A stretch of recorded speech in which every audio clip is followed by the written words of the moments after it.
भय मुक्त जीवन, fear free life, a happy life. मेरी इन लाइन से ही आप समझ गए होंगे कि मैं क्या आपको बताना चाहती हूँ या क्या कहना चाहती हूँ। भय मुक्त जीवन। आज के टाइम पे लोगों की लाइफ इतनी बिजी हो गई है। इस स्ट्रेसफुल लाइफ में, इस बिजी लाइफ में लोग सारा दिन बिजी तो रहते हैं, बट कहीं ना कहीं उनके अंदर एक भय होता है, एक फियर होता है कि अगर कोई कुछ काम करने जा रहा है, ये काम होगा कि नहीं होगा, आज का हमारा दिन कैसा जाएगा, आज हमें बॉस डांटेगा, हमारी प्रेजेंटेशन उसको पसंद आएगी कि नहीं आएगी, मीटिंग में क्या होगा, एग्ज़ाम कैसा होगा, एग्ज़ाम अच्छा होगा या बुरा होगा, मैंने पूरी रात पढ़ाई तो करी है, पूरे साल पढ़ाई तो करी है, पता नहीं कल क्या आएगा, कहीं सिलेबस से बाहर आ गया तो, अगर मैंने कुछ सही से नहीं लिख पाया तो, या फिर मेरा बिजनेस कैसा होगा, आज हमारा सेंसेक्स कैसा जाएगा, मैंने जिनमें शेयर लगा रखा है क्या वो ऊपर उठेगा, क्या मुझे प्रॉफिट मिलेगा, वगैरह वगैरह। ये सारे एग्जाम्पल्स हैं फियर के, जो हम अपने मन में पालते हैं।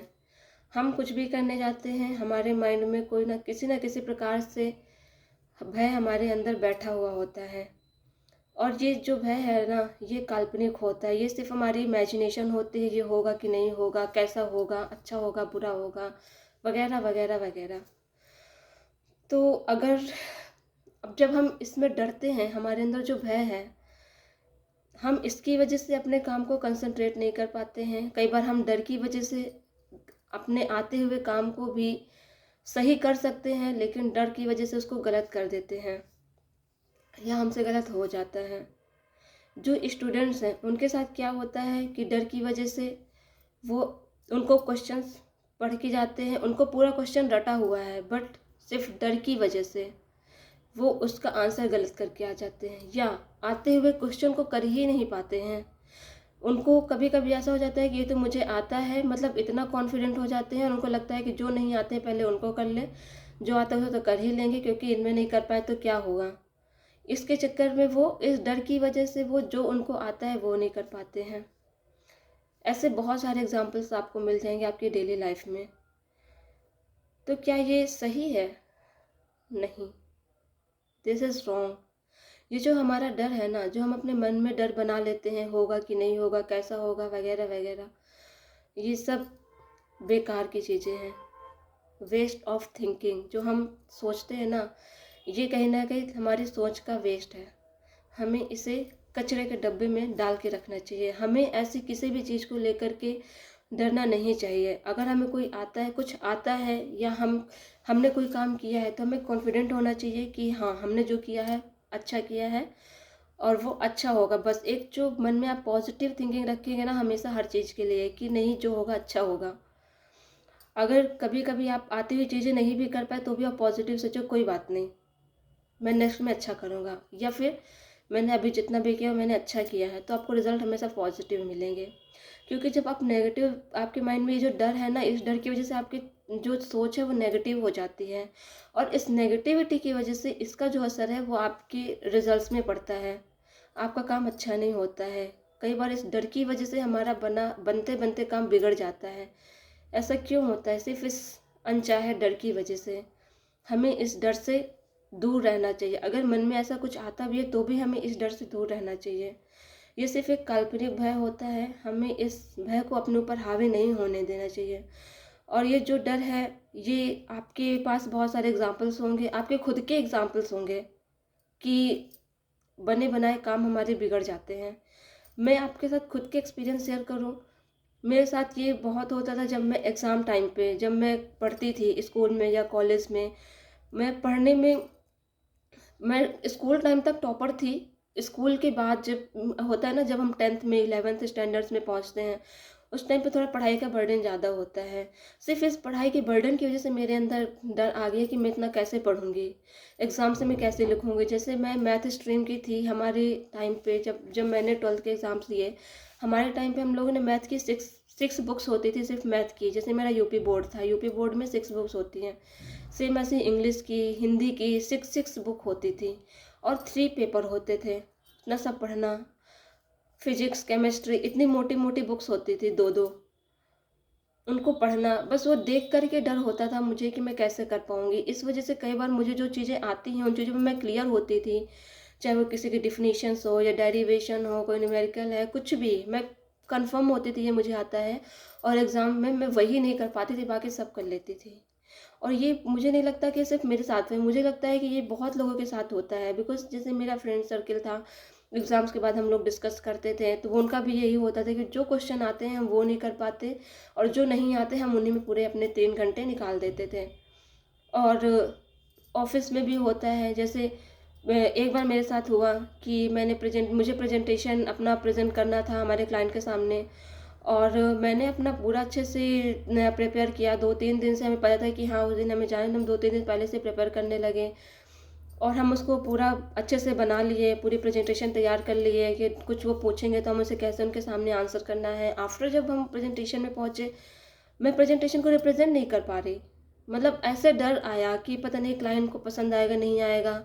हमारा जो थीम है, हमने जो एक तैयार किया है अपना, मतलब जो हमारा वो थीम, उस थीम पे हमने जो भी प्रिपरेशन करी है, वो क्लाइंट उसको पसंद आएगा कि नहीं आएगा। उसको नहीं पसंद आया तो मैं अपने ऑफ़िस में अपने बॉस को क्या रिप्लाई करूँगी, वगैरह, वगैरह, इन सारी चीज़ों को छोड़ कर सोच के मैं वो नहीं कर पाई। आफ्टर आफ्टर दैट मतलब रियलाइज़ होता है कि सिर्फ़ डर की वज़ह से नहीं किया, नेक्स्ट टाइम से मुझे ध्यान देना है, या उस टाइम पे मैं जूनियर थी। लाइक अभी थोड़ा-सा एक्सपीरियंस होने के बाद अभी थोड़ा-सा एक्सपीरियंस्ड हूँ, उस टाइम पे मैं कहीं न कहीं फ्रेशर, या 1 साल 2 साल के एक्सपीरियंस में इतना कुछ नहीं होता है। तो ऑब्वियसली मेरे साथ मेरे हमारे सीनियर्स भी होते थे, तो अगर मैंने कहीं पर गलती करी तो वो उस चीज़ को कवर अप कर लेते थे। तो इस वज़ह से इतनी मुझे प्रॉब्लम्स नहीं आई, बट ये चीज़ होती है। अगर उस टाइम पे मेरे साथ हो सकती है, मतलब ये चीज़ें सीनियर पोज़ीशंस पे भी हो सकती है, ऐसा कुछ नहीं है। और ख़ास करके ये चीज़ें तो जो फ्रेशर्स होते हैं, या जो कॉलेज या स्कूल गोइंग स्टूडेंट्स होते हैं, उनके साथ ये प्रॉब्लम ज़्यादा होती है। इवन फैमिली लाइफ में भी ये चीज़ें होती हैं कि जैसे जब तक हम सिंगल्स हैं तब तक तो चलो ठीक है, लेकिन आफ्टर मैरिज दूसरी फैमिलीज़ भी इन्वॉल्व होती हैं, तो उस टाइम पर भी होता है कि पता नहीं कैसे होगा, हम अपने हस्बैंड के साथ या वाइफ़ के साथ अच्छी निभा पाएँगे कि नहीं, हमारी शादी जो है वो कितनी कितनी कितनी चलेगी, कहीं बीच में टूट गई तो, या फैमिलीज़ के साथ नहीं बनी तो, बहुत सारी चीज़ें होती हैं। और ये सारी जो डर आता है ना, मुझे लगता है कि हमें इस डर से बाहर निकलना चाहिए। ठीक है, गलत नहीं है, आना चाहिए।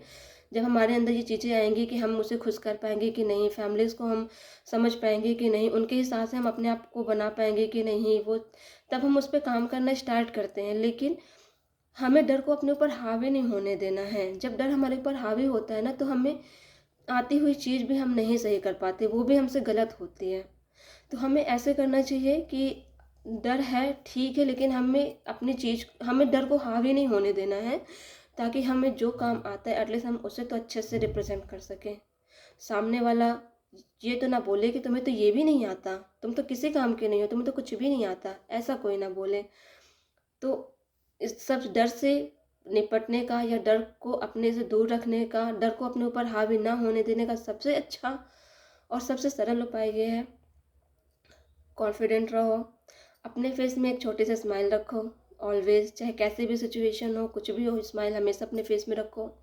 पॉजिटिव थिंकिंग रखो। अगर आपको लगता है कि मैं ये कर पाऊंगी कि नहीं, सामने वाला मुझसे खुश हो पाएगा कि नहीं, तो साथ में पॉजिटिव थिंकिंग भी रखो कि कोई बात नहीं, मेरे से जितना होगा मैं उतना करूँगी। सामने वाले को मैं खुश करने की कोशिश करूँगी, लेकिन उसके बाद भी नहीं हो पाया तो कोई बात नहीं, अपना 100% दो। सामने वाला नहीं हो, कोई बात नहीं। अब देखो, ऐसे तो इंसान भगवान से भी दुखी है। भगवान मतलब इंसान की एक्सपेक्टेशंस इतनी होती हैं कि भगवान भी उनको पूरी तरह से सेटिस्फाई नहीं कर पाते हैं। तो इसलिए आप भगवान से ऊपर तो नहीं हो ना, आप तो हो उनसे नीचे ही। तो आप किसी इंसान को 100% खुश नहीं कर सकते हो, ये बात हमेशा अपने माइंड में रखो। इसलिए आप अपना 100% दो हर चीज़ में, चाहे वो पर्सनल लाइफ में हो, चाहे प्रोफेशनल लाइफ हो, चाहे फैमिली लाइफ हो, अपना 100% दीजिए, और एक स्माइल के साथ आगे बढ़िए, आपको सक्सेस मिलेगी। रोज़ भगवान की पूजा करिए, सुबह उठिए, भगवान को याद करिए। आपको अपने लाइफ में कुछ नियम बनाने चाहिए कि मुझे किस टाइम पे उठना है, मुझे क्या करना, अपने तरीके से अपनी लाइफ को जिए, क्योंकि जो लाइफ है ना, सिर्फ 4 दिन की, कब क्या हो जाए कुछ नहीं पता। 4 दिन की लाइफ है, उसको अच्छे से जिए। लास्ट टाइम पे ऐसा ना हो कि आप ये सोचें मैं ये करना चाहता था, वो करना चाहता था, मैंने तो ये भी नहीं किया, मैंने तो वो भी नहीं किया। आपने अपनी लाइफ के 50 साल, 60 साल, 80 साल ऐसे ही निकाल दिए और आपने लाइफ को अच्छे से जिया नहीं। इसमें किसी और की गलती नहीं है, इसमें सिर्फ आपकी गलती है। तो अपनी लाइफ को अपने हिसाब से जिए। और क्योंकि लाइफ में दूसरा मौका पता नहीं मिले ना मिले। जब आपको जो मिला है अपनी लाइफ को अच्छे से जिए, खुशी से जिए, एंजॉय करिए, फन कीजिए। लाइफ बहुत मज़ेदार है, आप इसको जितना लाइट लेंगे ना लाइफ उतनी ही ज़्यादा मज़ेदार है। और आपको इसको जितना सीरियस लेंगे ना उतनी ही सीरियस बनती चली जाएगी। लाइफ को सीरियस मत बनाइए, इसको फन करिए, अच्छे से जिए। आपको जो अच्छा लगता है वो करिए, आप जैसे जीना चाहते हो वैसे जिए। जिसको जो बोलना है बोलने दो, लोगों की बातों को इतना माइंड मत करिए। जो आप लोग बोलते हैं लेकिन आपको उसमें लगता है कि जो लगता है कि हाँ सही है, उसको एक्सेप्ट करिए। जो आपको लगता है कि नहीं ये मेरी तरीके से सही नहीं है, तो कोई बात नहीं, लेट गो करिए और आगे बढ़िए। लाइफ बहुत इजी है, उसको अच्छे से जिए।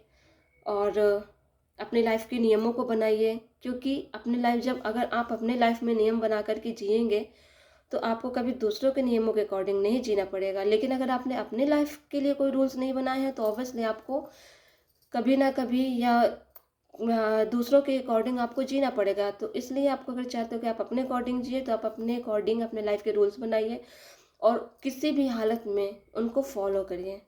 उनको कभी ये मत करने दे कि कोई बात नहीं, आज ऐसा हुआ कोई बात नहीं, मैं कल से करूँगा। नहीं, आप अपने लाइफ जीने के नियम बनाइए। आपके उठने का टाइम होना चाहिए, सोने का टाइम होना चाहिए, खाने का टाइम होना चाहिए, कहीं जाने का टाइम होना चाहिए। हर चीज़ का आपका टाइम होना चाहिए। आपके नियम होने चाहिए कि अगर मैं कहीं जाऊँ तो मुझे ऐसे रहना है, मुझे किसी काम को कैसे करना है। वैसे अपने तरीके आप खुद डिसाइड करिए और उसी तरीके से अपने काम करिए। आपको ऐसे रहना है कि आप किसी और के अकॉर्डिंग नहीं, कोई और आपके अकॉर्डिंग जिए। या फिर अगर कोई आपके अकॉर्डिंग नहीं भी जीता है तो भी नो प्रॉब्लम। वो उसकी लाइफ है, उसके जीने का तरीका अलग है। आपकी लाइफ है, आपके जीने का तरीका अलग है। अपने अकॉर्डिंग लाइफ को हंसी खुशी जिए और हमेशा खुश रहिए, कॉन्फिडेंट रहिए। देखिएगा सक्सेस आपके कदम चूमेगी। आप जो करना चाहते हैं उसमें कॉन्फिडेंट रहिए और जो भी आपके अकॉर्डिंग नहीं होता है उसको लेट गो करते रहिए। मैं आपको बार बार ये चीज़ बोल रही हूँ कि डर को अपने ऊपर हावी मत होने दें। डर आता है, गलत नहीं है, अच्छा है। डर को आना चाहिए ताकि आप अपने काम को करने में और मेहनत कर सकें। अपने आप को जो भी आता है या आप जो भी करने जा रहे हैं उसको अच्छे से अच्छा करने की कोशिश करें। बस उसे हावी मत होने दें। हर जगह आप बस ये सोच के रखिए कि आप अपना 100% दो। उसके बाद भी अगर आपको रिजल्ट 100% नहीं मिलते हैं तो इसमें आपकी गलती नहीं है। आप ये सोचिए कि आपका अगर 100% आपका रिजल्ट, आपको 100% एफर्ट देने से आपको इतना मिला है, दैट मीन आपको 100% रिजल्ट पाने के लिए आपको 200% एफर्ट्स लगाने होंगे। आप ये चीज़ माइंड में रखिए और हमेशा खुश रहिए, हंसते रहिए, मुस्कुराते रहिए। और जो भी आपको क्वेश्चंस हो आप बेहिचक मुझसे पूछिए।